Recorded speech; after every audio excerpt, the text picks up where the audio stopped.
From Carolla One Studios in Glendale, California, this is the Adam Carolla Show. Adam's guest today, Larry Miller. With Gina Grad on news, Bald Brian on sound effects, and we'll play the Hypothetical Quarantine Game.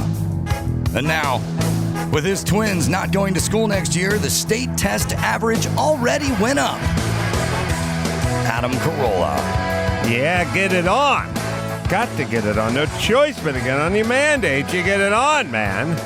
Thanks for tuning in, and thanks for telling a friend. We love that about you, right, Gina Grad? That's right. Handball, Brian. How I hate you. Oh, wait. Hey, it wasn't plugged in. Hold on. Wait. Say hi about Brian again. Handball, Brian. How I hate you. Oh, my it's God. not going well. So far off to a bad. Hand. Oh, there you ready? Jesus. We'll try it, right? Handball, Brian. How I hate you. All right. Yes. Larry Miller's coming, going to zoom in. We'll play the quarantine road trip or whatever we're calling it game, but I'm looking forward to that as well. No one's driving to Florida, so we're doing the quarantine game. I have a thought about society. I realize everyone wants the story. We've talked about this before. People don't want to show up at the barbecue with a six-pack of Budweiser or even Jack Daniels. They want their own thing with their own story, and that's the new world order. It's the story. And I realize that I've always watched how cars sold and vintage cars sold and old cars sold.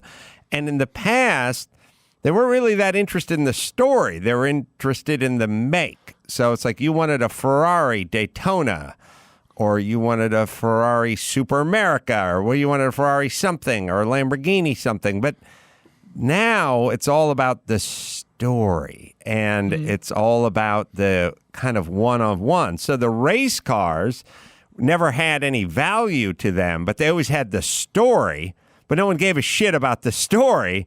They gave a shit about the value, not the story. And Ken Miles, who was portrayed by Christian Bale, his Mustang just sold a couple of days ago at an auction in Indianapolis. Now, this is a Mustang that sticker price for this Mustang in 1966 is, $3,400 or something like that. And formerly, no one even knew who Ken Miles was until about 10 minutes ago because of this movie, because Christian Bale, because of Ford v. Ferrari, because of our documentary. The deep cut guys knew who Ken Miles was, but nobody knew that story. But now people know the story. This is a car that was just a Mustang that Shelby got hold of and his guys got hold of, and they were it was like a test mule for all the modifications they were going to make when they went racing. And it was the Ken Miles Mustang, and they found it in Mexico in 1989. A lot of the stuff gets found in Mexico. Everything gets found in Mexico, and or places, weird places. Well, everything gets lost in Mexico. Right. Sometimes found. That's right. Sometimes it gets found. It gets lost in Mexico. They find this stuff just sitting around. Max Zapata has some old pictures of it, or as it was when it was at the Shelby Museum. It looks like a rusty old... It looks like if your neighbor had a project and you lived in a shitty neighborhood, like you lived up in fortified wine country up north. And it looks like a Mustang, like a 60s Mustang with some rust on it. And if your neighbor had that project that was in the driveway that he never seemed to work on, a little bit of an eyesore. No good. Maybe squirrels making a nest in the back of the place. Just sold for $3.9 million. Damn. And What? Right, because of the story, because of the Ken Miles story. Somebody restored it. Yeah, but by the way, restoring an old Mustang like that cost about $150,000. It's not like they spent $3 million restoring it. It's pretty easy, pretty cheap, pretty straightforward to restore. Do you think stumbling upon it in Mexico helps with the story or hurts the story? Definitely helps.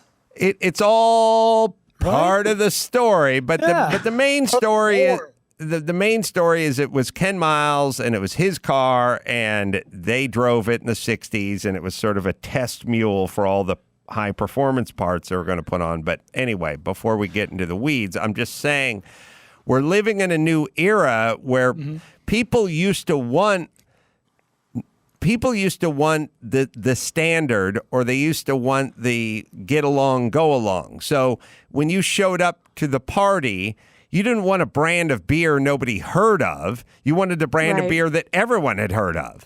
So that's how we used to be, right? We used to be the scotch that everyone heard of, or the wine that everyone heard of, and you wanted the Ferrari or the Lamborghini or the Maserati, like this thing. Now it's all individual. It's all about the story, and everyone's paying for the story. Yes, Brian. That's a great observation. We see that all the time when we do our Hollywood memorabilia game where we guess, who gives a shit about a hat, a fedora? No, this is Indiana Jones hat. He wore it on. It doesn't become inherently more valuable. There's nothing valuable about it. It's an $8 item maybe at a thrift shop, but he wore it on camera on set. You know, it's the one we all know. Question for you: You as a collector, an auction enthusiast, how do you feel about this? I would imagine it's pretty cool, this sort of shift towards more interesting, more new, whether there's something to this as opposed to it's just valuable or it's just rare. Like, oh no, this was done with this, it belonged to this person, it was found here. How do you feel about it? Well, it kind of used to be that these car sales were sort of like home sales. Like, well, if it's in Beverly Hills and it's 8,000 square feet, then it's this much money. And we didn't really care who lived in it. It was just the sale, kind of square footage, size of the lot. And that's always how it was with the old cars. And now the stories are starting to come in. And of course, I'm a fan of the stories because I have the old Newman race cars, and those have stories. So, but again, they didn't care about Jimi Hendrix's guitar in the past. It's just everyone wants the story now. And I think we've shifted. Think about the conformity. So think about when you see a picture of a Major League Baseball game from the 50s, everybody in the stands looks exactly the same. So same haircut, same cap, tie and coat.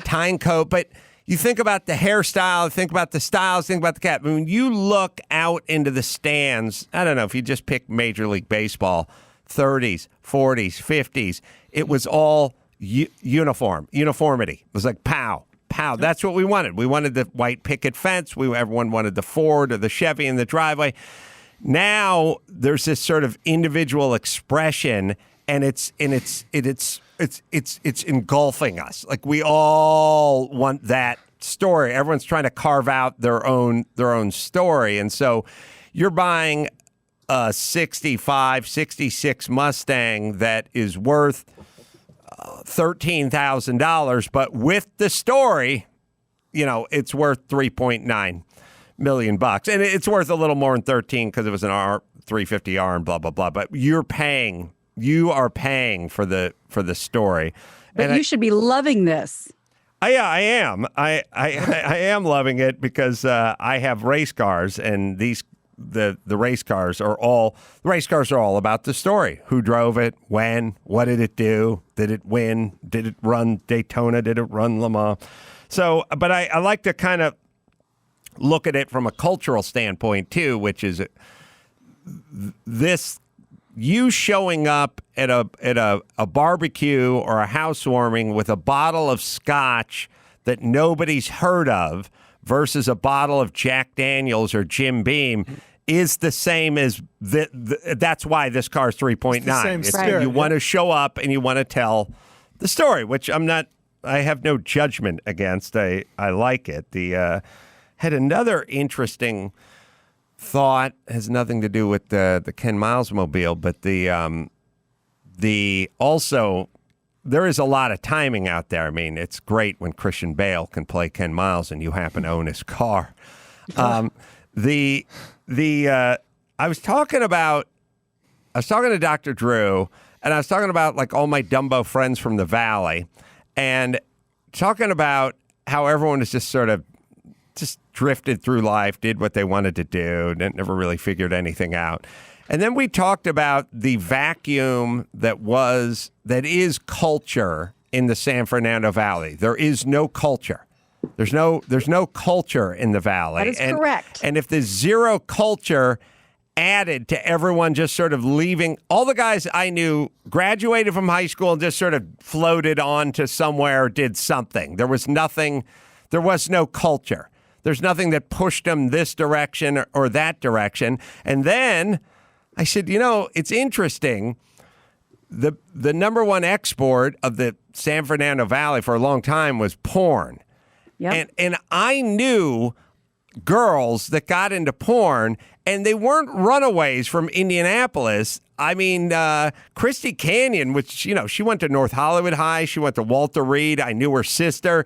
She's a Valley girl, meaning if you have no culture, then why not just do porn? Like, who Good bumper cares? sticker. Everyone looks good in their underwear. Why not get paid to fuck? Like, It wasn't, she was strung out on H and she ran away from her abusive stepdad. It's like, in a vacuum of culture, can you just kind of do whatever you want? And again, why is it that part of the Valley became the porn capital of the world? And again, a lot of the people were indigenous. Half the girls were just from the Valley. Like, there was like, I'm just going to do porn. I'll get paid. Like, look, there's no doubt my buddies Ray and Chris would have done porn if they could have got paid to do porn. They did construction, but it's the same thing. Just go use your body over there. They probably could have. They were in good shape. Football players, strapping guys. Like, if someone had just pushed them in the right direction. I blame myself for not pushing them toward porn. Someone wants to talk about the Makin Bacon T-shirt making an appearance on Karate Kid. Oh, Someone else wants to talk about knocked his head on a pavement, opinion on idea. Oh, I also had this over the weekend, which was a funny juxtaposition. I was visiting my dad. He was talking to me about nothing. He was, again, discussing wanting to hang out with Dennis Prager. I asked him for the 9th time if he'd seen the movie he and I had made together, Dennis Prager and I. He said for the 11th time, what? Or no? Or who? Or whatever. And then at a certain point, I looked at my watch and I said, ooh, I got to go. And he said, where are you going? And I said, well, somebody's going to pay me $5,000 to sit in their house. And he went, what? And I said, you know that joke I used to say all the time where I used to say to Lynette, you ought to pay me $5,000 to walk through your house. Someone should pay me and she'd go, oh, get the fuck out of here, or who cares, or shut up. I'd go, no, I'm serious. For me to walk through your house, you should pay me $5,000. It'd be a deal for you. Somebody called Mike August and said, I'll pay Adam $5,000 to walk through my house. And I said, fine. And Mike ate like $1,800 worth of barbecue at the guy's house. But I was literally, it was this incredible juxtaposition because I was sitting with my dad who's never won't look at a book or, watch a movie or listen to a podcast or do anything. And I was like, hey, old guy who I've been boring for 55 years, I got to go walk through someone's house for $5,000. And he was like, what? And why would you pay someone $5,000 to walk through the house? Yes. They pay valets and coat check boys $5,000 at somebody's house? Yes, so that was a funny juxtaposition. So Saturday night, I went over to a nice couple's house and walked through the house for $5,000. Did you give them $5,000 worth of advice? I like to think so. Look, it's stupid, and it was one of those things where I probably wouldn't have done it. I've just said it on the air 10 times. You should pay me $5,000 to walk through your house. And I said, fuck it. I mean, of course, Mike wanted 10% of that. So he was all in.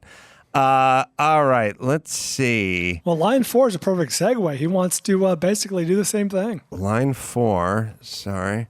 Renovating his new house. Would Adam do a virtual walkthrough? Yeah, I'll do that for $3,800.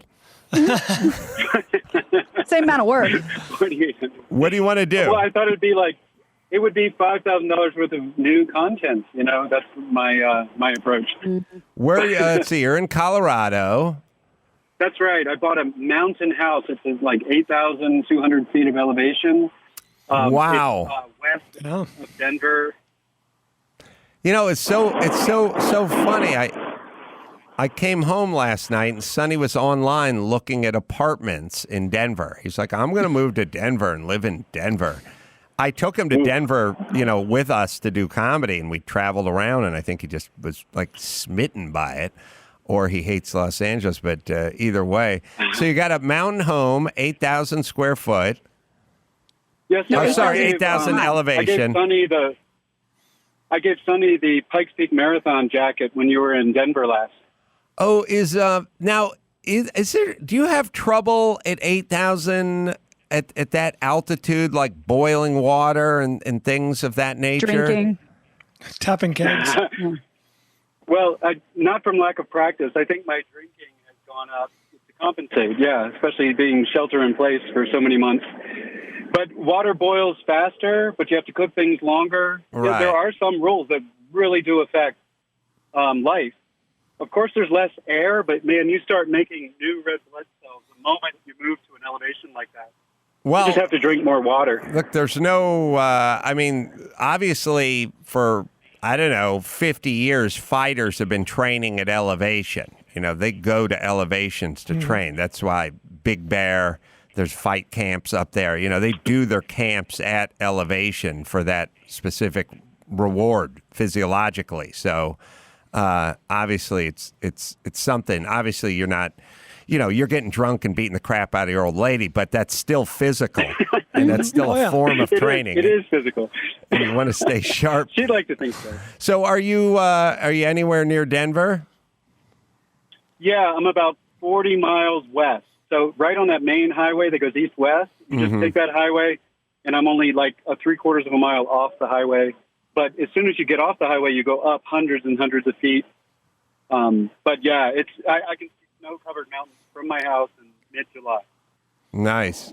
And is that your beautiful permanent residence, or is it like a summer place or winter place? It is. I'm the type of guy to only afford one house, and so I can work from home there, and I have to go into Boulder, Colorado, a couple days a week for my job, but I can work from home. Just all I need is a laptop. Yeah, the internet, I guess. Funny full circle here, was talking to my daughter today. We went to a Target, and she was talking about taking a road trip to see a friend in Colorado.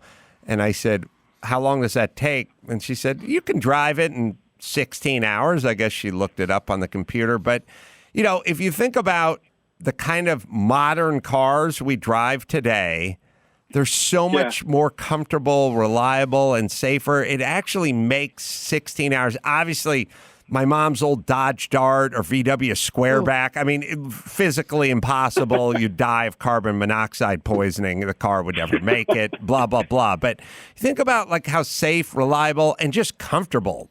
Yeah. They're half the new cars that Matt Motorator Jandier brings around have like massaging seats. You know what I mean? Like, okay, so what is 16 hours in a car these days? If you trade off with somebody or whatever, everything's kind of between the technology of the automobile and like Jet Suite X and other places like that. These places are going to be within striking distance pretty about now, right? Like you could commute, you could have a second place, you could whatever. Totally. Mark, totally. so what are you renovating? What are you doing? What are you doing to the place? So this house is 1974 vintage. That's when it was built. And it looks like a ski chalet from the front yard, just a big sharp triangle with trapezoidal and triangular windows in the front. Yep.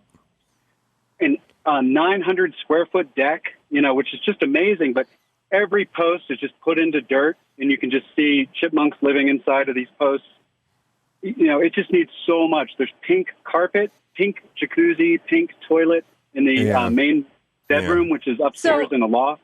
So, Mark, what are you thinking about renovating? Obviously not those things. You're not to touch the pink carpet and the roof. I need to continue the pink, through the Thank rest you. of the house. Some more pink.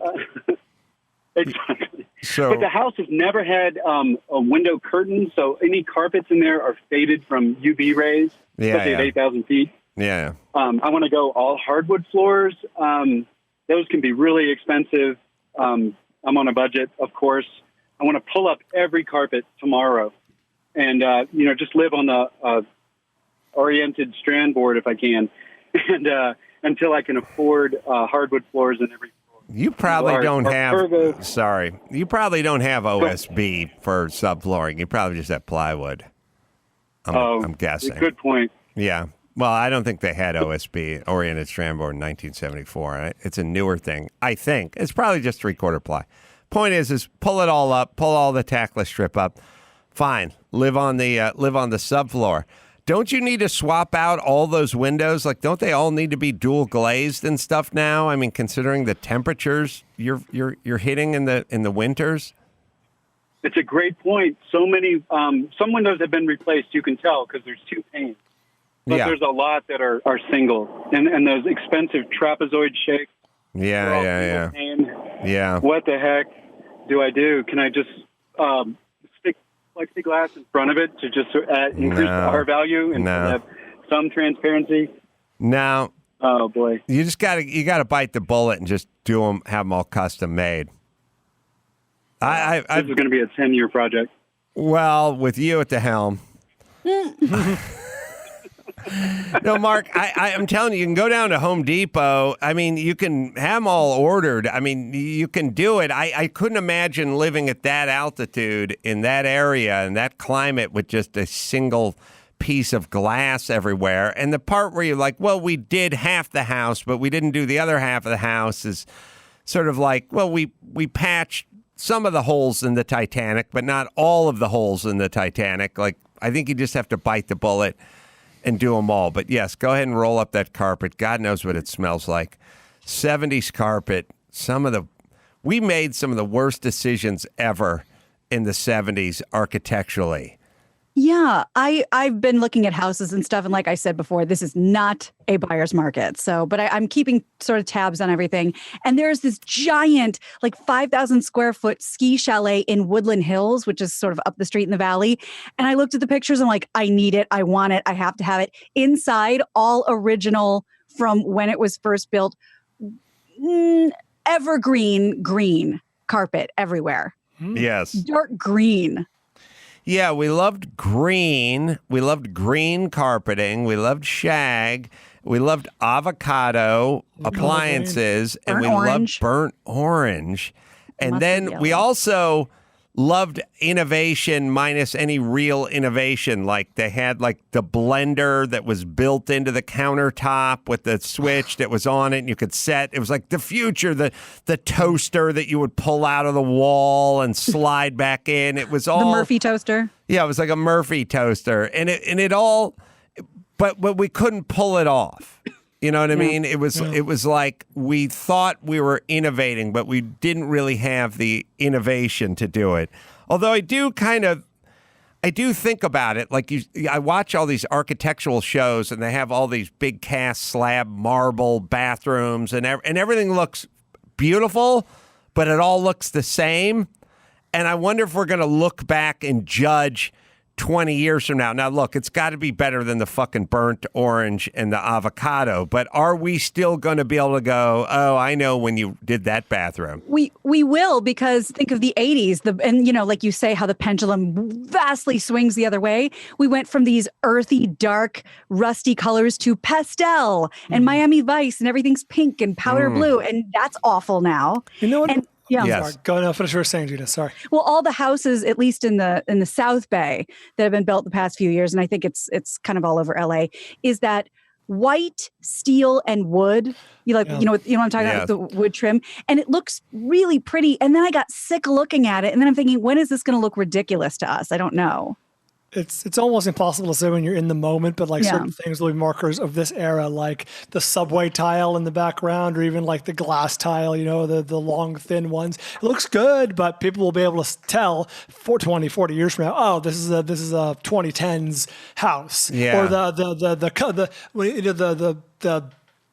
countertops that are cutting boards. You know what I mean? That's a cool trend, but that's definitely of the moment. That probably won't last too long. The 80s and 90s, late 80s, early 90s was glass block everywhere. Always using, you guys know what glass block like looks like? Like the wall of little like glass squares that are kind of opaque. Oh, yeah, Gina, you're going to know glass block. You've seen it in 1,000 offices. You've seen it in 1,000 offices. Oh, like those kind of frosted. Blocks. And they were all made a kind of, we're all kind of driven by a kind of Miami look back then. Everything looked like a Nagel painting. And Duran Duran was playing in the background. Yeah, that's awful. There's your glass block. Yeah, but it had this whole renaissance. I built a house. I worked on a house in Beverly Hills where it had a whole big glass. I remember the guys coming in to set the glass block. It was a big deal. It just seems very dentist office-y. Yeah, I don't know how stuff works. I'll give you the latest architectural vibe, and they did it at the soccer stadium that's across on the same grounds as the Coliseum, and I've seen it in architectural stuff, and you guys tell me if you can vibe with this or not. This is the latest one.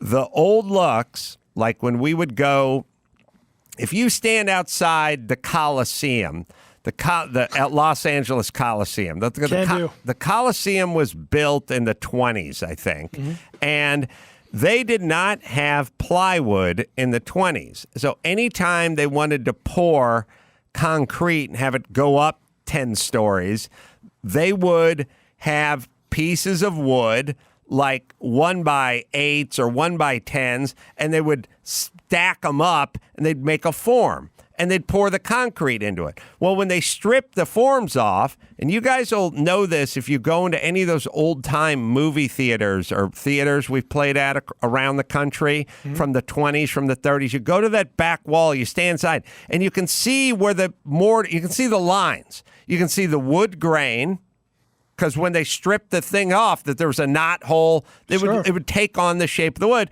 And every 6 or 8 inches, you see that line, that little line where a little bit of the cement pushed through the crack of the board. Because now it's all just plywood. There's no more stacking and cracking. Yep. Anyway, now the new thing. So I know the guy who went and built the soccer stadium that's across the way from the Coliseum. And they wanted to replicate that form, that rough form with the wood grain and the stripes where you could see it pushing through. If you can find the soccer stadium, actually, you see it.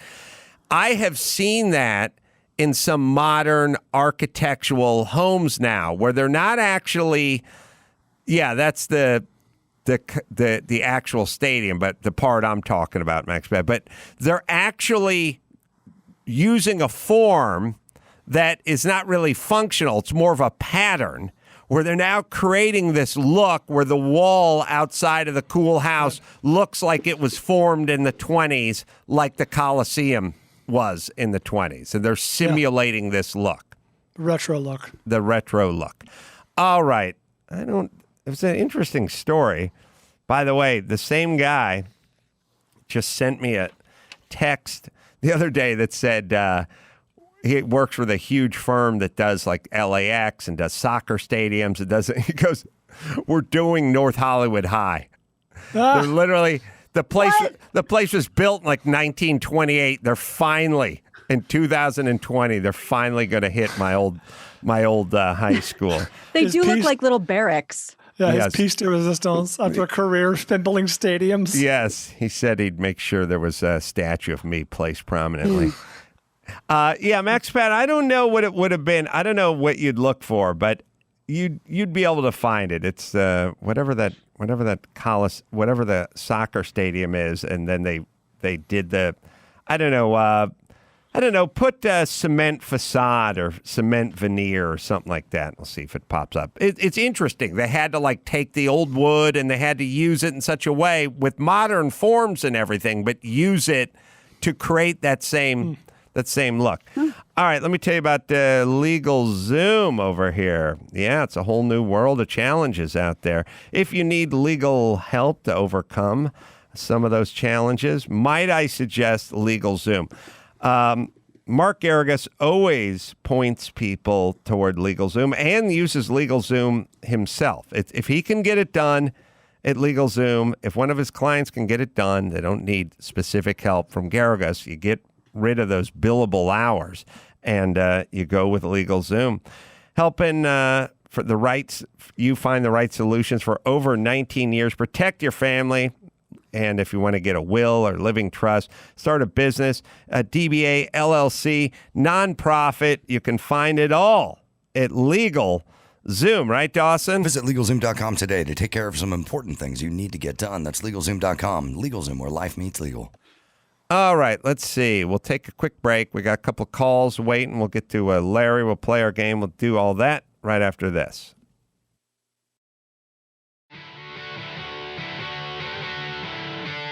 It's time to check Adam's voicemail.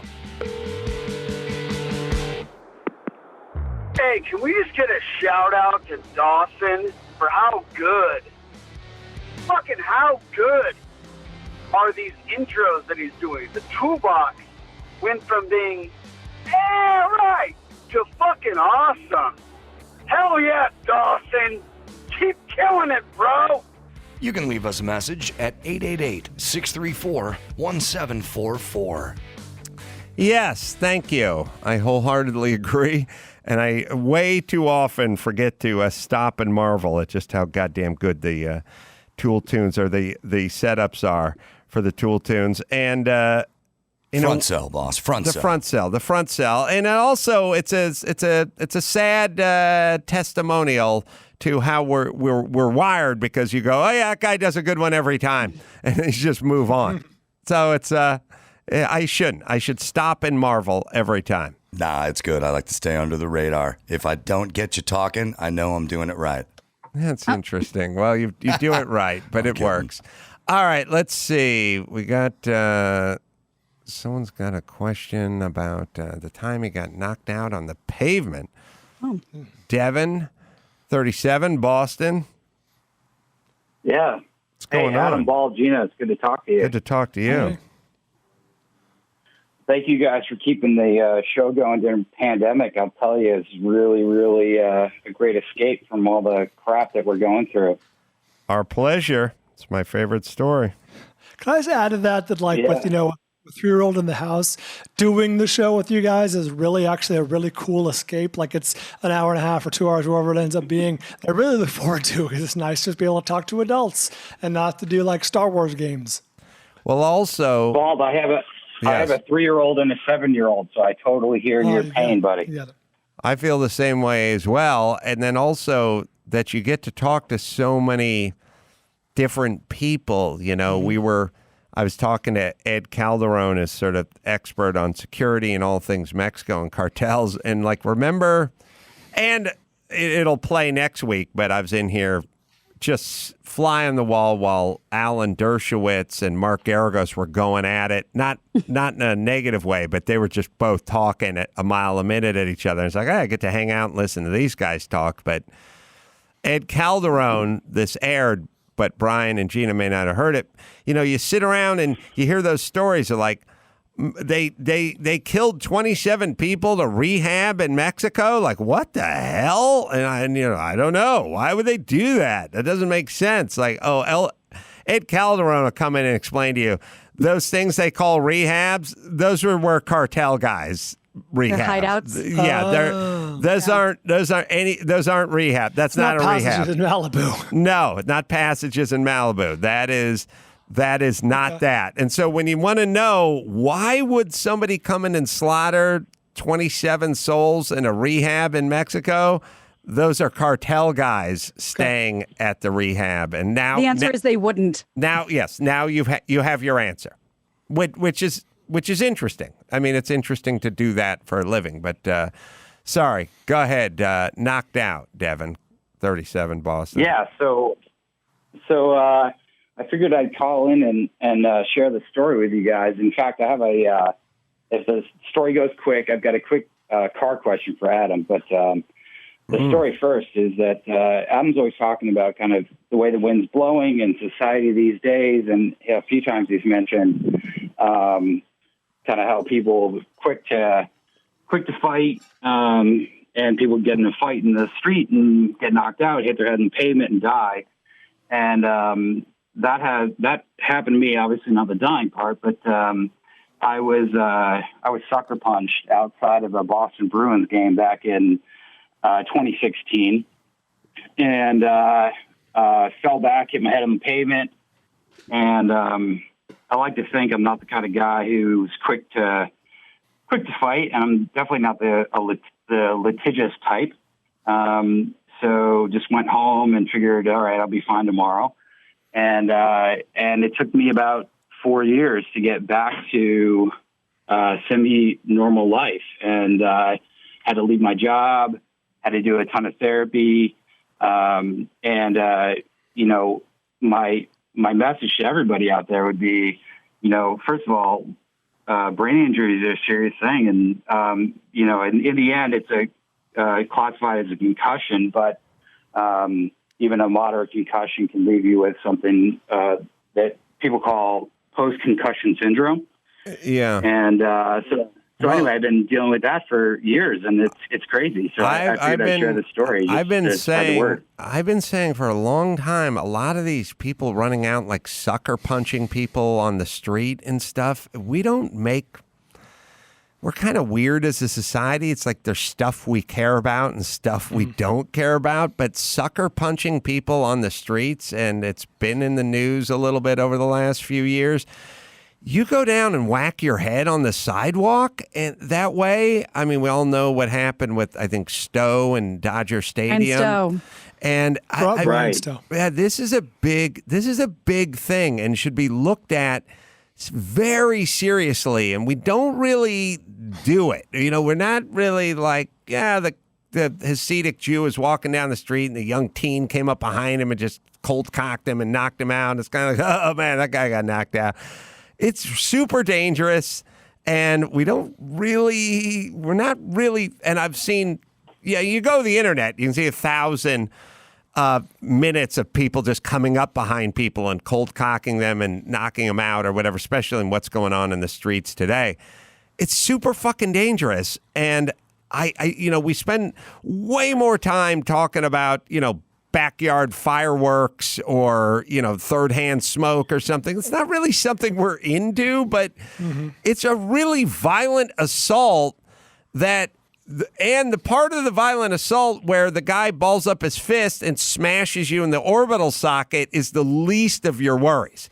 It's the part where your head hits the concrete. That's where the damage comes in. Yep. It's not. I think our guest might have some thoughts on traumatic brain injuries. Yes. Yeah. Larry Miller had the exact same thing. That's right. Yeah. I mean, apropos to be calling on the same day as Larry Miller, but it's one of those things, Adam, you're right. I mean, the pavement obviously does serious damage, but in what I've learned over the last 4 years, the biggest thing, and as we know from these football players who have CTE, is multiple concussions. And the way that post-concussion syndrome actually works is that the damage is increased by the number of concussions you have. So I actually, I played baseball, lacrosse, soccer, swam. I did a ton of varsity sports. And I probably have, small minor concussions along the way, nothing that I ever really was diagnosed with. But this concussion because in theory, you basically get a concussion from the strike to the jaw, and then falling backwards, you immediately get another concussion. Oh, wow. So it's actually the back-to-back concussions that cause the damage. Why did And somebody do this to you? What's that? Why? What was the story? Oh, well, brace yourself, because this is something that's very important. Because it's the kind of thing that I deserved it.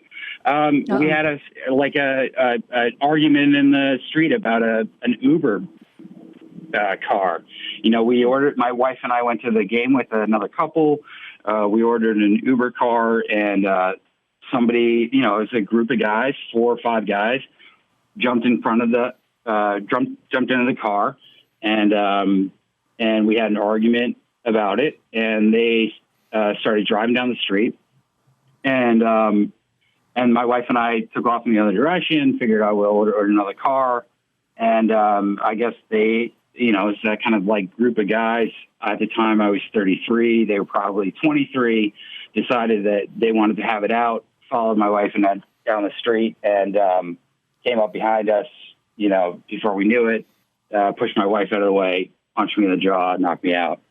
Did you ever find out that these guys are brought to justice? No, I wish. But, honestly, at the time, it felt like one of those moments of, I'm an avid listener. And I think at the time, it felt like one of those moments of like, listen, I don't want to be that guy. We've all been out. We had beers. Things got heated. I've never had health problems my whole life. I didn't even know what post-concussion syndrome was. So I think for me, it was like, I'll go home, I'll sleep it off, I'll be fine tomorrow, no big deal. But yeah, I mean, it stole my life. Well, you say it stole your life. Did it steal your life? Well, I mean, at the time, it felt that way. I mean, honestly, it's and I don't want to compare it to Bald's situation, because that's a life or death situation day to day. But I'd say at the time, you become incapacitated and unable to work. I couldn't be with my kids. I missed my grandfather's funeral. And how are you today? How are you today? I'm good. I'm getting back. The hardest thing has been being able to increase my exercise level and get my heart rate up again. And I say that those are the moments where I have the most symptoms that crop up. But the last year, I haven't had any days where I had to spend the whole day in bed. So I'm considering that a win. Well, good, Devin. And call us back and tell us, update us on your health. And I'm sorry this happened to you, and I'm glad you're on the mend, so to speak. I was recalling a funny story of when Larry Miller fell down and hit his head, and he was in a recovery sort of halfway house, for lack of a better term, and it was a house in the valley, probably next to the chalet Gina was looking at with the hunter green carpet. And I've told you this, I haven't told it in a million years. He wasn't there under the name Larry Miller because it's a recognizable name, and I think he wanted to be private about what he was going through, and also it could hurt your standing in the business, maybe you don't get jobs or whatever it is. I think he was being private about it. So I was told I could go visit him, but I was told he was not registered there in this it was a little house in the valley, probably had 4 or 5 people in it. It was like one of those daycares that was done at a house, and Fred Stone was the name. Yeah. Yeah. So I talked to the publicist or his wife. I can't remember who, but it's like, don't go in and ask for Larry Miller. Ask for Fred Stone. I was like, yeah. Of course, I forgot the name Fred Stone. So then I knock on the door, and I'm like, Fred? I don't remember. I'm here to see Larry Miller. She's like, yeah, there's nobody here by that name. I'm like, yeah, okay. I don't have the. I know he has a name that there's Larry's registered under another name. I can't recall the name, but I know he's in there. I'm a friend of his. I just want to pay him a visit. He knows I'm paying him a visit. Yeah. But there's nobody here by the name of Larry Miller. I'm like, buzz off. Okay, I don't have the number. I don't have the name of the. I don't have the name. I know what's going on. I appreciate it. I get what's going on. I understand. I'm not from TMZ. I'm just a friend. I know Larry's in there. I would like to pay him a visit. There's no one here named Larry Miller. I'm like, okay. All right. I'm going to call his wife, I guess, or his publicist or something, and then I'll get the name of the person who is Larry Miller, and then you'll let me come in and visit Larry Miller. Do whatever you want. Okay. I'm like, I remember walking back to my car looking for someone's phone number and everything. I mean, I should have written it down. It was my fault. I thought I was just going to fake my way through it. It was a funny conversation to have on someone's porch in Reseda, but you'd be horrible to go to a speakeasy with. Oh, I know. God damn. What's the password? Let me drink. Oh, Larry's on hold. Oh, okay. Is he on hold? I'll ask him about that. All right. First, let me tell you about Dodge. Summer, best time to join the Brotherhood of Muscle. Dodge Power Dollars. You get $10 off. $10 based on the total horsepower of your new Dodge. So every 2020 Challenger, Durango, and Charger, enjoy the sweet sounds of the Dodge Charger SRT Scat Packs, 485 horsepower, and you do the math, that's $4,850 off. Summer Power Dollars are back with the Dodge Durango, performance-driven SUV. Make sure the trips are a breeze in this Durango. You can fit everyone with the 7-person or 7-passenger seating capacity, and the thing hauls butt. Get more power, get more off. It is simple. Hurry to your local Dodge dealer now. Take advantage of the Dodge Power Dollars. That is Dodge. All right. Sorry. Let me just blow through these calls. The guy's been on hold for a million years. Jack, 48, Monrovia. Louis Pasteur Middle School. That's where Mr. Burcham taught at Louis Pasteur Middle School in Monrovia. That's right. Yeah. Yeah. Hey, so the reason I'm calling is you've mentioned the Makin Bacon shirt numerous times. Yeah. I remember it in elementary school in the 70s. Many kids wore it. But you've never mentioned it appears in the Karate Kid movie. Oh. Have you not seen it, or have you just not mentioned it? Yeah. Gina's so excited. I knew you'd be into this. I mean, that shirt is a pig raping another pig. And people just wear one pig has a smile on his face. Yeah, one of them seems all right. They used to just wear those to school. Yeah. You know, the other good one was Fly United. You ever see Fly United? Yeah. When they're flying on top of each other. Two ducks banging. We had it it was acceptable for kids to wear. I remember kids in elementary school wearing like a Playboy shirt, with the bunny, and that was okay. Oh. But so anyways, I got to tell you where it happens in the movie. Maybe you want to pull it up, but it's the scene where Machio shows up at his new apartment. He comes to L.A. and he's befriended by this kind of friendly Hispanic guy who helps unload his bag and his bike, his empty suitcase. I don't know if you noticed that. Yes. But the guy that helps him unload has got the Makin Bacon T-shirt on. Chris just... And you've never mentioned it. Chris, well, now I have, and Chris just pulled that up for us. So, sweet. Thank you, Jack from Monrovia. And last but not least, Mike from Omaha. My opinion on apartment renters. He calls, Mike? Yeah, hey. What's going on? How's it going? Nothing. I'll make it quick. Adam, I was like Ray, I was a renter for a really long time, and actually about 20 years. And at the end of it, I had nothing to show for it.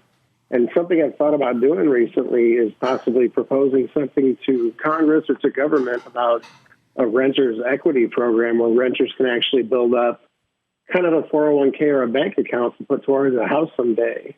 And there could be tax incentives to the landlords that offer this so that it's a win-win where the landlords benefit from it and then the renters have basically a 401k or a bank account to put towards a house after they've rented for 20 years. I'm for anything. My whole thing is skin in the game. Please have skin in the game. Everyone in this country needs to be involved, and owning something gives you skin in the game. It's so symbolic, but it's so important. And whenever we talk about this generational poverty, that's what it is. And it's always insane to me because rent historically is the same as a mortgage payment, at least out here in Southern California. When me and Cortland and Ralph were all living in a house in La Crescenta,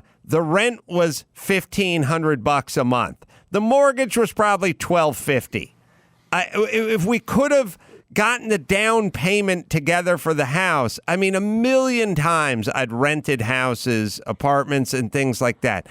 Could have easily, if someone had helped a little with the down payment, but mostly with the co-signing and the paperwork and all that kind of stuff, I could have bought my first house when I was 26. The same thing, roommates and sweat equity and all that kind of stuff. But there was like generational poverty. Nobody's parents, if my kids are 30 and they're renting a house in the valley with 3 other dudes, I'm going to be like, what's it going to take to get you into a house with your name on it? Like, what do we got to do here?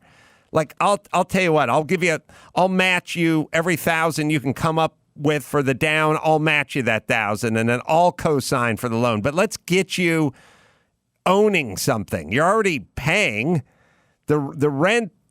The rent is the same as the mortgage. Oftentimes, it's a generational thing. It's a poverty thing, and I wish there was more. This is where that intact family shit comes along, because the intact family sees this and starts working on it, and then it snowballs. Next thing you know, there's some wealth. There's something accumulated. There's something to leave behind. It's like I was talking to Drew the other day. Like, they have a condo in whatever beach, like Hermosa Beach or Manhattan Beach or whatever it is. Laguna. Yeah, Laguna. And their parents probably paid nothing for it in the 70s, but now it's in the family. And now he owns it half with his sister. And I go, well, sounds like you could sell that and make a pretty penny. And he goes, yeah, but it's for the family. It's in the family. Our kids are going to have it. That's how you build that wealth, or you go, fuck it. Live in that, just rent until you die. Who cares? Right. And it's a mentality. It's like my friends, Ray and Chris and me, there was no discussions on ownership or how do we get you into this place. We were all carpenters, so it would have been easy to grab some fixer-upper in the valley and work on it, do the sweat equity. It was just, we never had the conversation.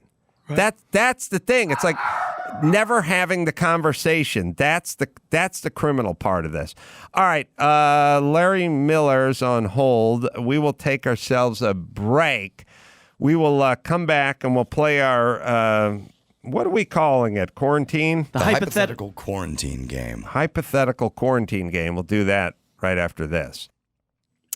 Well, Larry Miller, our old friend, is back on the show. Perfect timing. So good to speak to you, my friend.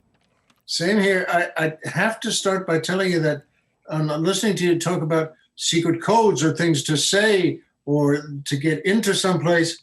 And it reminded me of when we were all baby comics back in New York. I had heard of a secret place, like from the Untouchables. Now, by the way, this is where, they had a door with something that slid open, a little thing where an eye level, and that had drinks and gambling. And one of the other comics, Pete and I, decided to go there. We had never done anything like that. We weren't babies. And they said, remember, you say, Joe. And so we knocked on the door. That thing slid open. There was a guy's eyes looking out at us. And I said, we know Joe. And he said, well, yeah, I'm Joe. and he said, I don't know you. You don't know me. And he slid it shut again. And then a nicely dressed couple came up and they knocked. and they said something or other, and they got in. And so we went back again because we're just idiots anyway, and knocked on the door again, and he slid it open, same guy, and said, could we still kind of just come in? And he said, no, and shut it. And I still don't know what they did. I guess it's gambling. It's blackjack and poker or roulette or something, and a bar. But not if you say you know Joe when you don't. Larry, who are some of the guys you started off with or out with back in the early days of your stand-up career?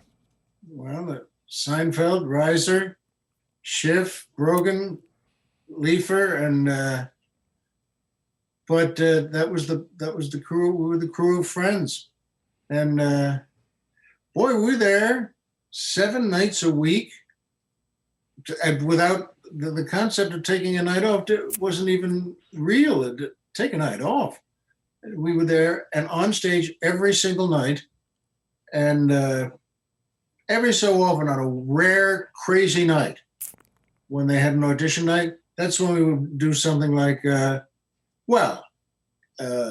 go to a gambling speakeasy that we couldn't get in from 1923, or once we went to the feast of Saint Gennaro. Mm-hmm. 4 of us, we had our uniforms on, in a sense of the khaki pants and the Brooks Brothers shirt and just loafers, or and we saw down an alley. It's about 50 feet deep, just 10 feet wide. Nothing there. There's no stores, nothing. And this is a very crowded thing, the Feast of Saint Gennaro. And so we just took a few steps in there because it looked like a group of guys was in the back, and it was about 10 guys shooting crap. And they, that was exciting enough. We were going to go back to the comic strip after this. And I kind of squatted down and took a $10 bill out and laid it down there, got the dice, and I won. I got a 7 and won. And whoa, look at that. And I reached for it. And then one of the other guys who was running the game, if that's what you want to call it, put his hand on my arm, the arm I was using to reach for the money. And that hand, I'm telling you, this guy made Luca Brasi look like Pat Boone. And he put his hand on my arm and said his version of, we give that money to the church. But his version was for the church. And I looked. Now, who doesn't understand that, by the way? That hand on your arm. Right. Anyone need more information than that? And I said, oh, okay. And they're looking at me for a second. So I took out another 10 and put that down over the money I'd already won. And I won again. And this time, this guy was so strong and cool. He didn't have to do anything. He was wearing a suit. That was their uniform. The suit. What year? Suit. What year do you think this was? 82, something like that. And I won again, but I didn't reach for it, and he didn't put his hand on my arm again. I mean, you need more of an information than that? And then on the third time, he didn't say get out. The third time, I took out another 10 and bet it and won, but didn't take the money, and then just said to him, he wasn't looking at me, and I just said, may I go now? And he just looked at me for a second and just didn't say anything. Just said, with the head, just jerked his head, meaning scram. And that was just an interesting code of, now why would I think, and the 4 of us with our khaki pants and topsiders, why would we think we can just walk into one of their games in their home, in the alley there, down in Little Italy, and just take money that you win? I don't know. maybe it was a different time, or maybe we were just at a different age, but I would oftentimes just walk into parties or walk into events. I've told the story more than once that when I got into a fight with someone in Palm Springs because I was sitting in someone's cabana or bungalow that I didn't even know, and the phone rang, and the guy on the other line said, put Becky on the phone. And I said, I don't even know who that is. And he said, you put her on the phone or I'll kick your ass. And I said, I'll be here. Come on down. I just hung up and sat in this person's bungalow until two guys showed up. And then we went out on the sidewalk and fought. I guess I was bored off of my ass, but I mean, it was like the concept of hitchhiking, grabbing rides with people, riding on the back of motorcycles with guys. I'd hopped on the back of motorcycles with guys I didn't even know. Just sort of bumming along. I used to work on my cars. And I used to work on my cars on an alley off of North Hollywood, off of Laurel Canyon. And guys would just come stumbling up and down the alley, just all kinds of strange guys up and down that alley. And they'd stop at my garage, and the door would be open and the light would be on, and they'd start talking to me. And they explained they got into a blowout with their old lady and blah, blah, blah. Next thing you know, the guy'd be sleeping on my sofa that night. I know it was just it was just a more casual approach to life, I guess. Mm-hmm. Well, or to death. Right.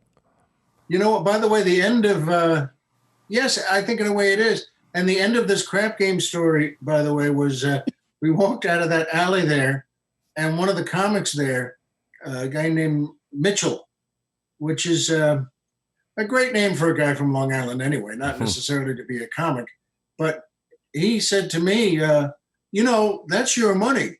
You won that money fair and square. And I looked at him for a second, and then I said, I think you got a good point there. You get it. And Larry said, I know Joe. Yeah. I was literally 2 hours ago, I was sitting in my mom's backyard, which is my grandparents' house backyard. And I've told you guys I built an awning and there's a little patio furniture there.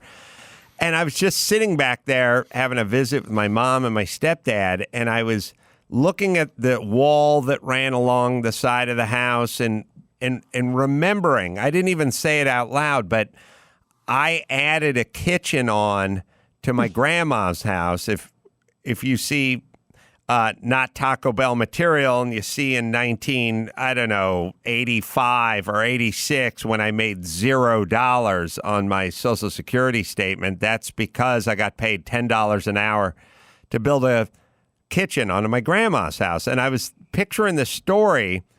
The concrete guy was named Mike. I met him in the alley. He was a character who did sleep on my sofa for a few nights. And there's a very interesting story, which is he had a brother. His brother also walked the alley behind Laurel Canyon where my apartment was. His brother has got to be doing great today because his business was typewriter repair. That was his business. I remember it clearly. And his brother came over and he was helping us pour the slab, and we ran short on concrete. We had to keep running back and forth to the Home Depot buying sacks. And by the time we got to the end of the night, it was 8 o'clock at night, and we're sitting outside, and my grandfather had made everyone dinner, and it was these guys were like the Blues Brothers at the fancy restaurant. His brother, slurping. Yeah, he's holding a glass out, and my grandmother's pouring him white wine, and he shoots it down. And he's like, hey, grandma. Again. They call him grandma and grandpa to do it. And at some point, his brother has a couple of glasses of wine, gets up from the table, walks across the yard, turns his back to us. He was 20 feet away and in plain view, and he's taking a leak. He's taking a piss against the wall. And Mike, the contractor guy, starts yelling at his brother while he's taking a piss. What are you doing in front of the grandparents? Jesus Christ. Come on. And his brother is making this argument. I got up and walked away. His argument is I'm not pissing on your grandparents. I got up, I walked 20 feet away, I turned my back to you, and I'm pissing on the wall. That's Emily great. Post over here. Yes, I know. By the way, you know what? In a weird way, for those times, if you think about it for a second, you think to yourself, that actually makes sense. Yeah, but it's when you think about those bizarre chapters of your life of just seeing all these weird people now everyone is just crazed and off their meds and homeless, but there used to be a different strata of not quite homeless and not totally insane and not strung out on bath salts or methamphetamine, but just like sort of casual alcoholics who they'd get into a blowout with their old lady and they need about 3 days. They need about 3 days just to kind of get themselves collected on your sofa, and then they'd be back again. Kind of drifter, kind of I don't know, David Banner and was it Bruce Banner? I don't know, the Incredible Hulk. It's like Bruce guys. Banner. Bruce, yeah, these guys who kind of wandered around, found jobs, and then wandered somewhere else. They don't really exist anymore. Sorry, No, they don't, but they used to. And you just reminded me, my father and his older brother, Dickie, Uncle Dickie, were tough guys. These were tough people. You could just be going to bring a pie to someone's house and have 2 fights right there in the open, but you didn't run. You didn't run anywhere. You just said, all right, so you have those 2 fights and you come by with the pie, and you got a fat lip and a black eye, but you did all right. And the point is, if someone said to you there, well, what was the fight about? You'd look at them like they were a Martian and say, about? It wasn't about anything. What's wrong with you? What's with all these rules? This is Brooklyn. It's 3:00 in the afternoon, and that was 2 fights. Yeah. I remember very clearly this guy, Mike, had a huge shiner. I saw him one day. You'd see guys with shiners. Guys would have black eyes. They'd have a guy, he had a shiner, and he wanted to crash on my sofa again. And I said, like, what happened? He's like, I don't know. I was at a bar. I said something to some guy about his old lady or whatever. I got a shiner. I need to sleep on the sofa. That's how he got through life. He can't. Sure. Yes. Go. No, it's big. So I just mentioned something about his wife, and suddenly the guy wailed a big overhand right in my eye. And there was nobody said, no bartenders ever said, all right, that's it, get out of here. They'd say something, okay, just take it easy. Right. And that was that.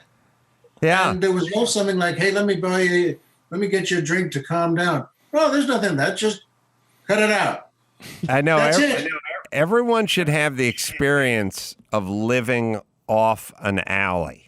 Because the alley is the underground railroad for folks there's a reason why they're not walking on the sidewalk under the street lights. And it's not because they're serial killers. It's that the right person may pass at the wrong time and recognize them. And so they use the alleys.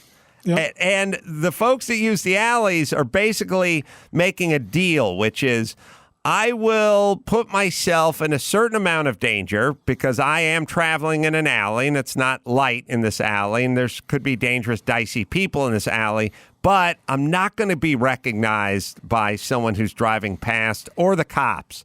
So that's all travel. And when I used to work on my car off that alley, I had the strangest dudes walking up to me. I had a guy who was he said he was a Texas gunslinger, sort of quick draw champ. He was a quick draw. Sure. He was a quick draw champ.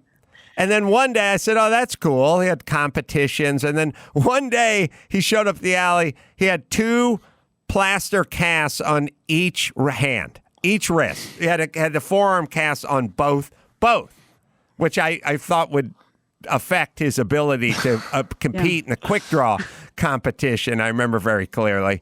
And he would he'd explain he was thrown off a horse, I think. But then also these guys always wanted, they weren't hobos, but they're always like, hey, you got a cigarette? You got a beer? Like you got something laying around? King of the road. Yeah, that's who they were. Yeah. Always bumming something. Yeah, they're kind of bumming something. They weren't criminals per se, but you couldn't not watch them. They would steal something. Yeah, it was a different America, different time.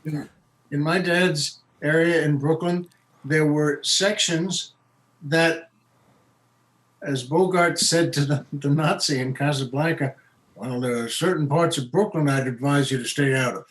Right. And you know what? There were times if someone had to go back because he had $3 or $4 in his room, in his apartment. If he had to cut through, there was an Italian neighborhood, Jewish, Irish, black, and you didn't go. Because if you did, well, you could go. That would be a shortcut, but, well, you could get in a big fight. I mean, nobody had a club. They weren't going to crack your head. They weren't going to shoot you. But 3 or 4 guys would come up, and that was that. And you stood there, you fought, you swung as hard as you could. And then by the time you got back to your friends, because they always knew someone was coming. Every area, every neighborhood knew there's someone coming. They knew. And when you got back to your friends, wherever they were, well, you looked like, Jersey Joe Walcott. And so it's not, and nobody was shocked. Nobody said, holy mackerel, what happened to you? They just said, Italian, and you just nod, yeah. Jersey Joe, I mean, there's a famous picture of what Rocky Marciano did to him. And it's in black and white, I believe, but Jersey Joe Walcott's face looks disfigured by Rocky Marciano, probably, circa 1959 or something like that. I mean, there's a picture of Jersey Joe and Rocky I think it was a Rocky Marciano fight, and the guy just, I mean, thank God it's in black and white, because if it was in high def, you'd vomit into your mouth. But those fights were so brutal back then. All right, Max Pat, I'll let you find that. I will put that. I mean, if it's the one I'm thinking of, yeah, it's the upper right one. Ew. I mean, it's his face like literally looks disfigured. I mean, those are crazy. I don't know if you can you enlarge it there, Max Zapata? Sorry, he's working on it. But yeah, that is look at that picture. Oh my God. Mackerel. I mean, it's just brutal. So good reference. Great shot. Good reference, Larry Miller. All right, you want to play the hypothetical quarantine game? Ooh. Do you have an intro? You'd love to. I was born to play. Yeah. The hypothetical quarantine game. All right, well, let's do it. It's the hypothetical road trip game. The game where there are no wrong answers. We're driving to Florida! All right, so you're going to be in quarantine with this person, Larry. Mm-hmm. Feeling good? Am I? Yes. I'm feeling ready, Adam. Okay. And this is good. This is a clean slate, because maybe you haven't had the best luck with the other version, but this is a brand new clean slate version. Yep, here we go. I'm feeling good. Adult male who dips everything in ranch dressing, or 40-year-old guy who works at the Lego store. Ooh. You know what? This is an easy way to start a good game. Because first of all, I hate people who would dip in ranch dressing. I hate the color of ranch dressing. I just hate the concept of, you think that's yours and you get to dip this and that and whatever it is you're eating in that? No, Never. That guy would need a quarantine because I'd throw him out. I would always take the 40-year-old who worked at Lego and Legoland because he's doing something right for all the kids who love it, and he's good at it, and he can show me anything he wants in my apartment with Legos. I'm sorry. What? No. What? I'm sorry.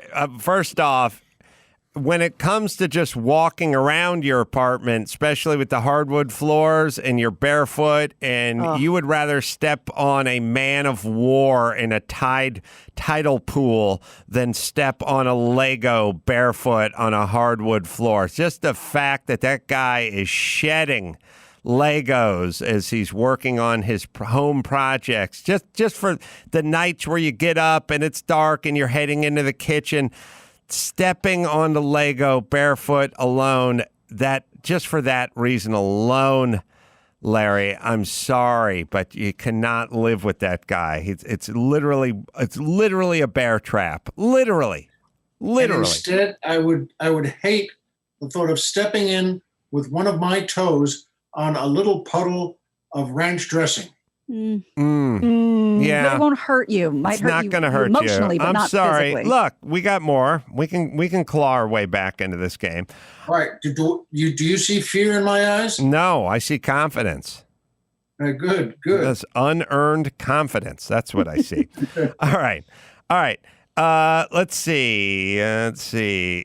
Guy. All right. Woman who loudly refuses to wear a mask in Costco, or woman who loudly asks, "Where is your mask?"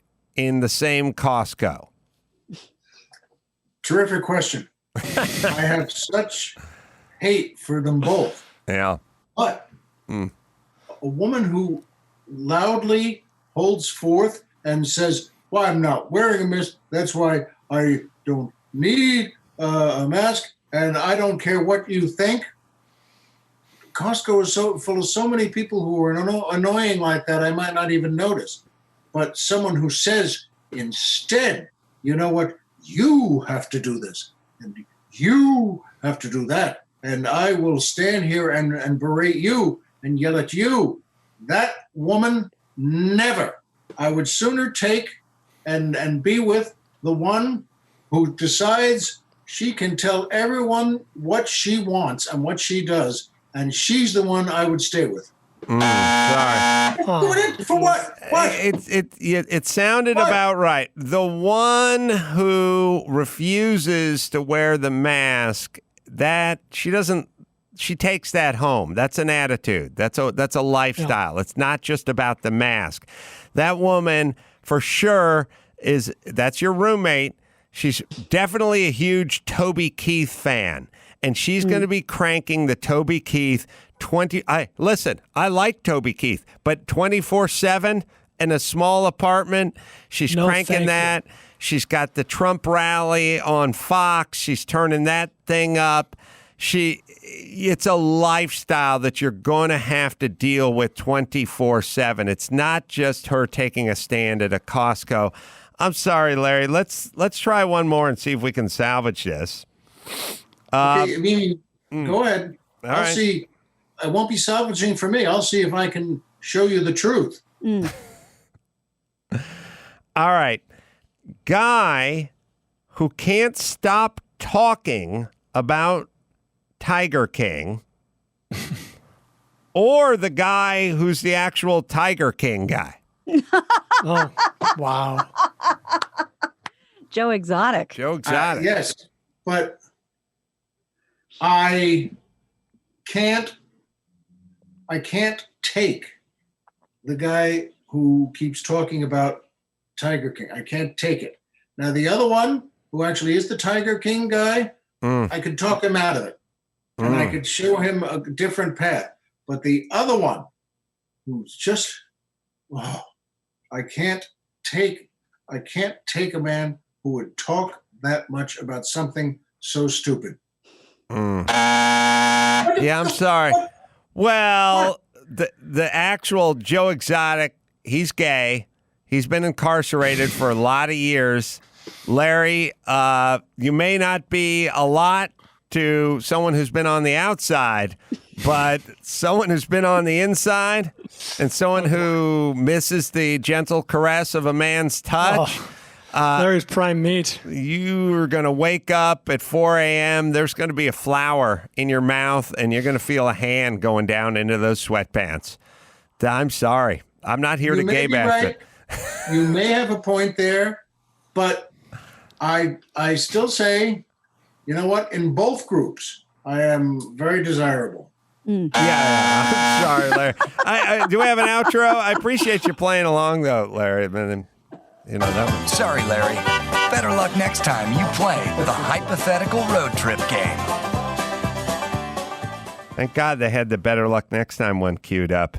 I had them both ready. Yeah, no, you have them both ready. There's a congratulations, Larry, and then there's the better luck next time. You have to have them both queued up, not knowing, of course, how this I know is. which way it's going to go. You don't know how it's going to play out. Right. No, of course not. Yeah, this is as big a roll of the dice as the floating craps game Larry got into in 1982 when him and the Bowery boys were running the streets of Manhattan. It's like when they print up a T-shirt for both teams in the Super Bowl. Right. You know how much money you're going to give out. It's exactly. That's exactly that guy's right. hand on your arm, his hand on your arm just tells you that's how it would feel on your neck. All right, let's take a break. Larry will hang with us. And the Larry Miller Show is the podcast, obviously, available on Apple Podcasts as well. LarryMillerShow.com is where you go. Let's take a quick break. Come back to do the news with Gina and Bald and Larry right after this. Give me the news with Grad. News with Gina Grad.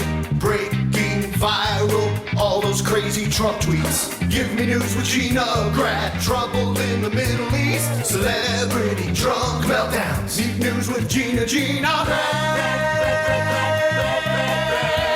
The news with Gina Grad. Well, a story that broke this weekend, local story that went national, and in some online reports, international. Several news outlets reported over the weekend that Roger Stone, of course, the former advisor to President Trump, who was granted clemency for lying to Congress and witness tampering, and we'll call it, he uttered a pejorative. A lot of people are calling it a slur, but I think we can all agree a pejorative during a live interview on right here in Southern California, KFI AM 640. My God, I work there, 640. Wow. And this is crazy. This happened the other night.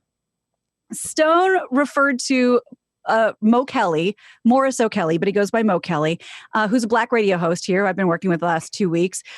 During his interview on Saturday, Roger said something.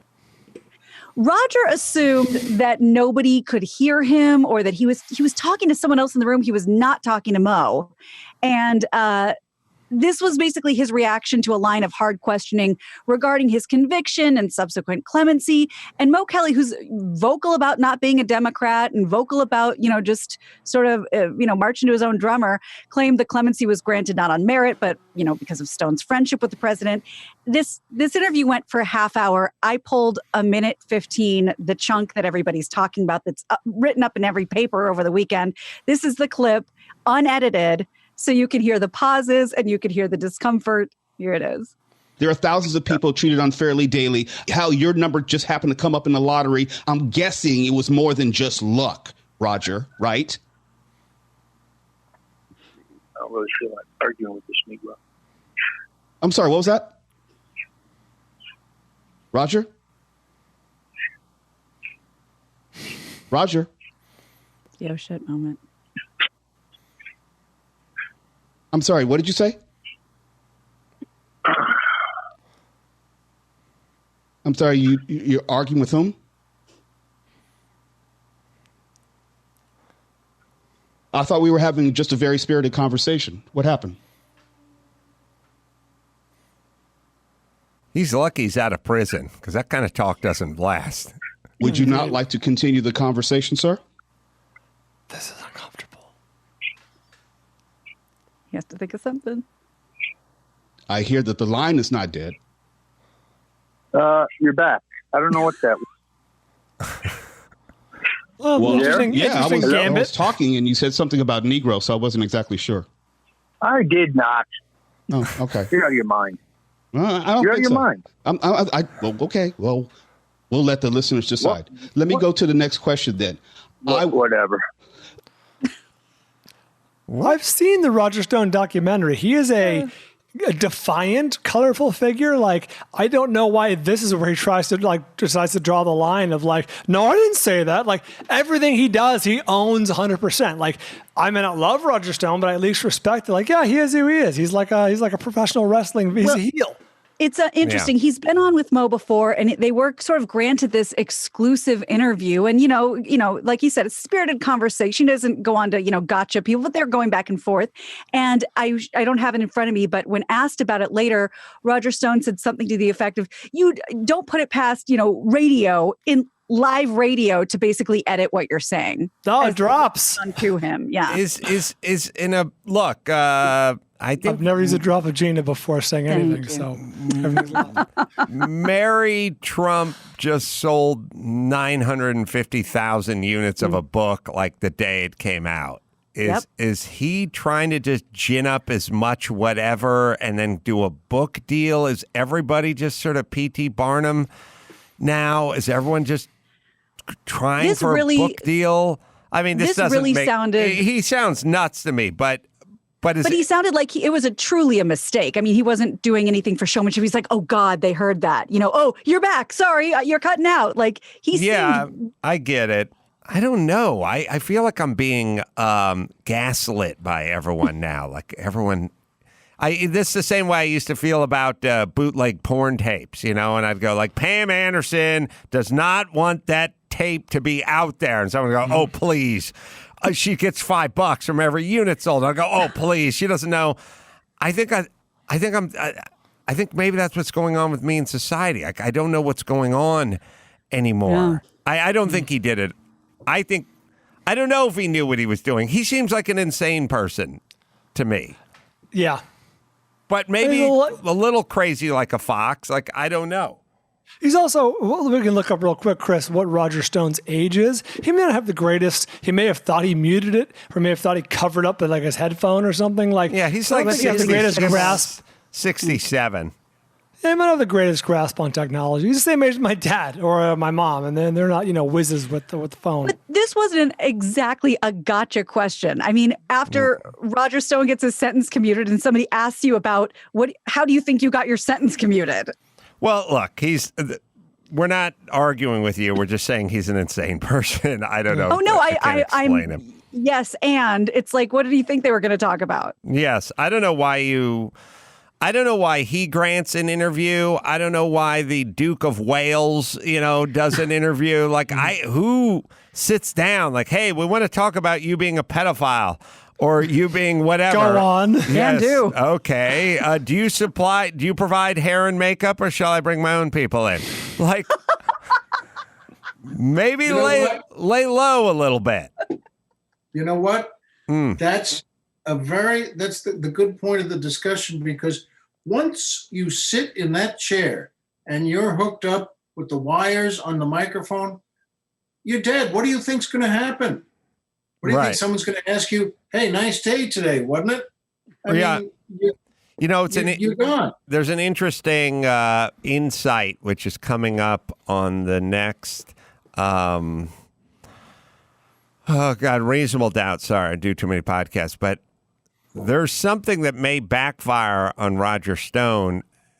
Now, of course, I didn't come up with this, but it's Alan Dershowitz. And Alan Dershowitz did, and so did... Listen to this, Mr. Dershowitz. What do you think about this? Yeah, let me float a legal theory. Him and Garrigas floated this theory. I'm going to dumb it down and paraphrase because I don't know the legalese, but Roger Stone can just sort of take what he's got and start walking, but he's going to fight it, I think. He wants to get it stricken from the record or whatever. He's pushing back. He wants to whatever, which is fine, except for when there's an election and Trump is out and Biden's in, then Stone is now vulnerable again because he kept I'll paraphrase and I'll also dumb it down. He's keeping this thing open. So it's basically like shut it and walk away. No, I'm going to keep it open. Okay, Biden's president in 5 months, and now you're vulnerable again. You're exposed again. That was the sort of discussion we're having with Dershowitz and what's his name? Garrigus, sorry. Your partner of many years? Yeah, my partner of many years, Garrigus. Roger Stone seems like a dice roller, so I think that's probably pretty that's good part odds of for what he him. does. Yes. Larry. Pardon me, I'll be right back. Go ahead, Larry. All right, sorry, go ahead. So, more Redskins news, and this time it has nothing to do with the name. USA Today reports that 15 former female employees of the Washington's NFL team told the Washington Post they were sexually harassed while working for the club. This is according to a report on Thursday. The allegations span from 2006 to 2019 and range from inappropriate remarks about female employees' bodies to instances of verbal abuse. And the Post also details allegations of sexual harassment from 2 female reporters, one who still covers the team. All the allegations outlined by the Post involve men who occupied prominent roles in the organization, and 3 of them left this week. Yeah, I 2 heard. were fired, and 1 just out of nowhere announced his early retirement. I heard about that. I'm still hell bent on keeping the logo and changing the name to something noble. But The Ironman. The Ironman, yes, with the logo staying the same. Is the Rams Stadium done? Is football going to start? What's going on? Yeah, SoFi. Yeah. Well, 2 guys have died working on it, so I know they closed down for a while. I think one guy fell, and the other one they said it may be natural causes or a health condition, but I don't think it's done yet. The guy who fell, I heard, caught COVID on the way down. Oh, shit. So another statistic. That's going down as a 19 death. Yeah, remember one guy fell. I don't know what the hell's going on with the season. Yes. Let me say, speaking to that, I didn't see it myself, but Christy was reading me some headlines off her phone at breakfast, and she was like, oh, apparently Russell Wilson and some other very, very notable, Drew Brees might have been one of them, notable players in the NFL were raising a lot of, were basically taking it to the streets, you know what I mean? Like an internal sort of debate being spilled out into social media to make a point. Like it was along the lines of like, I don't know how we're supposed to play when my wife's pregnant. I don't know how we're supposed to play with the NFL not taking this seriously, and how are they going to protect our families? And it's usually an indicator of some strife going on in the negotiations, you know what I mean? So I don't know what that means for the season. Maybe nothing. Maybe it'll get resolved. But some very notable players took to social media, apparently, according to Christy, and were airing their grievances. Well, I'll tell you, I watched the Super Bowl. It was the Seahawks Ravens Super Bowl from 2013, or I got to remember that. Here's the whole point. There's one good thing about getting old. Not being able to remember Mark Garagos' name is a bad sign. Watching the Super Bowl from 2013 with Ravens against the Seahawks in a barn burner of a game and having no recollection of who won that game, like just being able to watch it, I'm just watching this game, man. There's 3 minutes on the clock. It's a fucking good game. Like I am telling you, I mean, look, if somebody sweated you know who won the game. But there've been enough games, enough teams have won enough Super Bowls and lost enough Super Bowls. And if you go back a few years, plus, I'm drunk at the Super Bowl party anyway, so I don't have, exact recollections of what's going on. I'm telling you, you can watch a Super Bowl or especially a playoff game from 10 years ago, 15 years ago, a good game, you can enjoy it. You really can. Like I would not 49ers versus Ray. Oh, that's what I was watching. Sorry, yes. I was watching. You're so out of it. I remember who was in the game you watched 2 days ago? I was watching the Seahawks play earlier, but yes, 49ers were playing the Ravens, and it was like Kaepernick peeled off a run and scored pretty close to the end, and you're like, are they going to win this thing? Like, I was enjoying it. Now, Brian, you know, because it's your team. It was heartbreaking. I would know if the Rams lost or won. But if it's not your team, you can enjoy that game, man. And well, remember, yeah, go ahead. Kaepernick had quietly had good wheels, man. That guy could run. Quietly, he was an amazing runner. He was the best part of his game. I know, but they didn't talk about how fast he was. They just talked about that he didn't have that. He was faster than most people gave him credit for. He was that was the top of his game. He was so good back then. Yes. That's what Ken Jennings said on this very podcast when he said, when you get older and you can't recall things as quickly, it's not because you have any sort of brain damage or, there's anything wrong with you. It's because you now have, 55 years of information to thumb through, whereas somebody else only has 20 years of information to thumb through when they're trying to remember something. I agree with Teresa. All right, let me hit McGuire's here. I don't know what's funny. Let me hit McGuire's car waxes. They've come a long way. Last year, McGuire's introduced a hybrid ceramic spray wax. Its advanced SiO2 hybrid technology delivers ceramic wax protection and durability. No rubbing, curing, or buffing. Provides extreme water-beating action. This year, McGuire's launched their liquid version, by the way. Seals the paint for long-lasting protection against the elements. Easy to use. Apply like traditional liquid wax. Also, they have the hybrid ceramic spray detailer. I love spray detailer, and I love this McGuire's as well. You don't have to wash your car out in the driveway. You do it in your garage with the spray detailer, and it smells good too. Removes contaminants like dust, fingerprints, bird droppings, and boost the gloss. Enhance the protection. Ceramic made easy. McGuire's. What else we got, Gina Grad? Well, we're talking about sports, so want to see what you guys think of this. After nearly 4 months of delay for the start of the 2020 season, of course, for the pandemic, Major League Baseball set to return this week, and they're doing all they can to make the players feel like it's a regular season, nothing's weird. Here's a few things they're doing. As you've probably seen, fans can purchase cardboard cutouts of themselves and have them placed in various chairs around the stadium. They're miking up players like they're doing in the NBA just to make it a little more fun to watch. But the one we're going to focus on is they're going to pump in crowd noise, which makes it sound normal. But when you see it, it looks very creepy. We have a clip of what that would look and sound like in an completely empty stadium this is.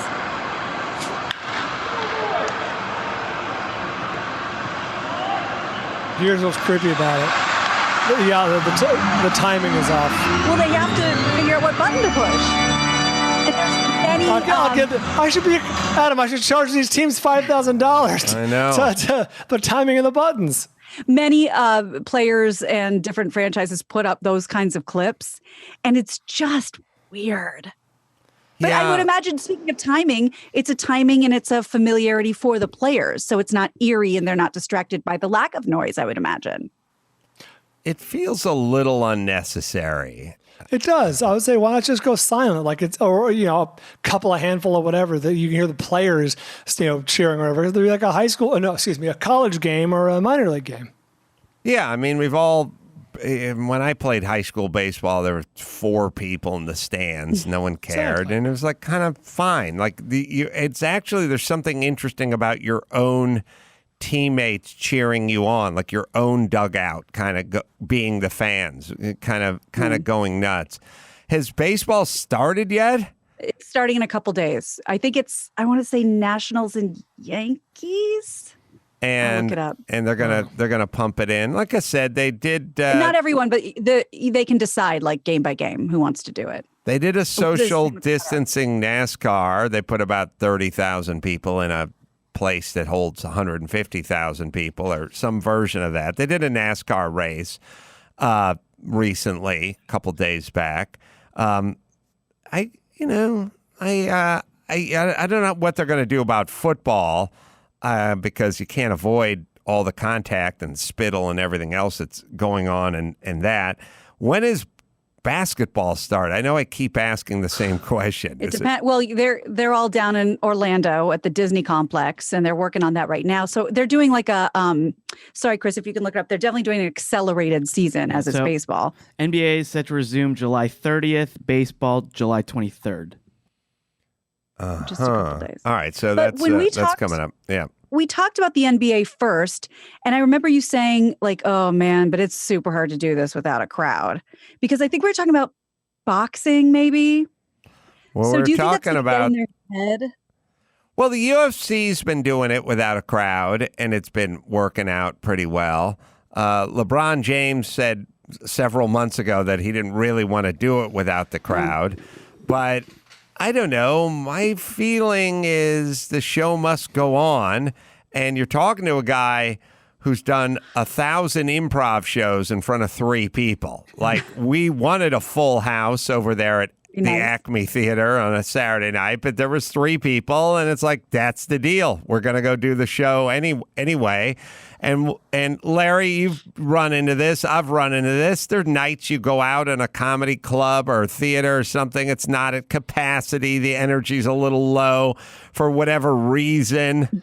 It's not, it's not bustling with laughter and energy and excitement. And it's like, this is what makes you a professional. So you have to go out there and deliver that same show. It could be a third show or a late show or a weekday second show or something, and the place is a third full and people are distracted and drunk, and you can hear the guys making nachos in the kitchen and stuff. And being a professional is going out and performing in that environment. Always. Right? Always. And in the end, it doesn't matter because it can't matter. What's wrong with anyone who says, well, it's too difficult to go out? No, it's not. You go out there and you have your arms spread with a big smile and say, you know what? Hiya, folks. And here's my show. And I had a producer of corporate jobs. Those are ones where it's not a nightclub, it's not a theater, but these were folks, the 100 best-selling Bond salesmen in the world. And so it was just 100 fellas, and it was in a really nice hotel somewhere in Florida. And when I got there, the guy said to me, now, the producer said, just to let you know, they're Japanese and they don't speak English. And to me, I again, for that second, said, all right, fine. Because you know what? That's fine. I went up there. I didn't change the topic. I didn't sweat. I didn't do anything. I performed and I smiled and I was glad to be there. And do you know what? And this was like a 45-minute show. But about 20 minutes in, they started to smile and nod and chuckle too. Didn't know a word I was saying, but when I got off and I was sincerely happy, I bowed my head and waved once, and they gave me such a nice hand. And the producer said to me, as we walked off, he gave me the check, and backstage he said to me, do you know why I always like to hire you? And I said, why is that? And he said, you're the first comedian I've ever hired who, in a situation like this, didn't speak for, you just talk for 2 or 3 minutes in front of a group that doesn't speak English, and then just yelled, fuck you, and throws the mic on the stage and storms off. You said, you're the first one who doesn't do that and is here and entertains and makes people happy they saw you. And you know what? That's a great compliment. But I said, I'm the only one? He said, the only one. And it's, I think, the same sort of thing. What's wrong with that? And if it's raining and storming or blizzarding and it just doesn't matter. Nothing matters. You know what? You do your job. There are plenty of sets I had with 2 people in the audience at the comic strip in the early days, and nothing wrong with that. Because you say that, and you say to them, you do your stuff, and then at the end of the set, I always used to say, Now, folks, there are a couple of comedians left, and they would sure be happy if you stuck around so they could get a good show in too, and they could work too. And they always stayed. They never left. And let me cut you off and also add that you end up punishing the people who did come to the show. Yes. It's like, yes. Why are we punishing the 5 people who came to the show? Because the 150 people that didn't show up aren't being punished. These people bought a ticket and showed up. The idea that you would give them grief is insane. They're the ones who are there. And so many comedians do that. They punish the people who are physically there. That's exactly right. And by the way, insane is the right word. What are you doing? What's the point of anything? Leave the people alone there, and it may be 2:30 in the morning on a Tuesday night. Who cares? You do your stuff. You bow your head, you smile, say, thank you very much. And you head off, and someone else comes up, and if he or she is sane also, they do their show and they do the best they can. And I'll bet you $1 when those 2 people leave at the end of the night, they're as happy as clams, and they go back to their hotel, and then they get hookers. But you know what? Till that should have brought them to the show. That's right. By the way, you should have had them on the show. But yes, Gina, let's do one more, please. All right. Well, why don't? Let's do this. A very, very solemn RIP to some beloved menu items at Taco Bell. Oh, no. So this is kind of out of nowhere. And I was thinking, Brian, I don't know if Christy has any thoughts on this because I think she works with them sometimes, right? Yeah, they're a client of her company's, but she doesn't work that closely. Okay. But go on. I'll get her thoughts. I'm going to need to pull some strings on a couple of these. I will tell you the ones from my childhood that are gone is the what's it called? The Bell Beefer. The Bell Beefer was awesome. It was like a dry sloppy Joe. It was essentially the Bell. It was hamburger bun loose meat with the onion. Sorry, with the cheese and the beef and everything. It was just. It tasted good. Like you could imagine what a Bell Beefer tasted. They really missed an opportunity not calling it a sloppy Jose. They also had a tostada, which was the flat shell that had been deep fried. No, the tostada. Did they have the tostada? They probably had a tostada salad. They had a tostada. It was like beans and whatever. The tostada was pretty awesome. They also just had a cup, and it was like the frijoles. It was just like the beans with the melted cheese on top of it, which was delectable. I miss all 3 of those, but yes, go ahead. Here's just a cacophony of things. I don't know what's going to be left over there that you can add to the list. And they're doing this because they want to simplify. They said simplify an effort to make ordering faster, safer, and easier for workers and customers. This is according to Fox News. So apparently, some of these are either too complicated or don't allow you to socially distance yourself from your coworker. I don't know, but for whatever reason, for safety and health reason, these items are being removed. So don't walk to Taco Bell before they're gone. The grilled steak soft taco, the 7-layer burrito, the nacho supreme, the beefy Fritos burrito, spicy tostadas, triple layer nachos, spicy potato soft taco, cheesy fiesta potatoes, loaded grillers, I don't know what that is, chips and dips, and lastly, the mini skillet bowl from the breakfast menu. So they are really paring down.